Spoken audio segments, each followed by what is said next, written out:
আপনি ততক্ষণ পর্যন্ত কোনো বড় জ্ঞানতাত্ত্বিক কাজ করতে পারবেন না, কিংবা ইসলামিক চিন্তাধারার ইতিহাসে কোনো অবদান রাখতে পারবেন না, যতক্ষণ না ব্যক্তিগতভাবে আপনি নিজে একজন উচ্চমানের মানুষ হয়ে উঠছেন। অর্থাৎ সাধারণত মানুষ তো এটাই মনে করে, তাই না, যে অমুক ব্যক্তি অত্যন্ত বুদ্ধিমান, অথবা তার পড়াশোনা অনেক ব্যাপক, কিংবা আল্লাহ তার ভেতরে এমন গবেষণামূলক অন্তর্দৃষ্টি এবং যোগ্যতা রেখেছেন যার কারণে সে চমৎকার সব আইডিয়া ও তত্ত্ব তৈরি করতে পারে, সুনির্দিষ্ট ন্যারেটিভ বা বয়ান তৈরি করতে পারে, এবং নিজের বক্তব্য ফুটিয়ে তোলার এক অসাধারণ ক্ষমতা,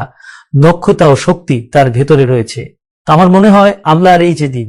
যেভাবে তিনি বলেছেন যে কিছু মানুষ যেন বের হয়, দিনের সঠিক ও গভীর জ্ঞান অর্জন করে এবং তারপর তারা তাদের জাতির কাছে ছিঁড়ে যায়। আসলে আল্লাহ নির্দিষ্ট কিছু মানুষকে গড়ে তোলেন। এভাবে গড়ে তোলার পর তাদের মধ্যে এক ধরনের সুপ্ত প্রতিভা তো অবশ্যই থাকে, কিন্তু তারা যদি একটি নির্দিষ্ট স্তরে আল্লাহর সাথে নৈকট্য, গভীর সংযোগ এবং বন্দেগীর সম্পর্ক গড়ে তুলতে না পারে,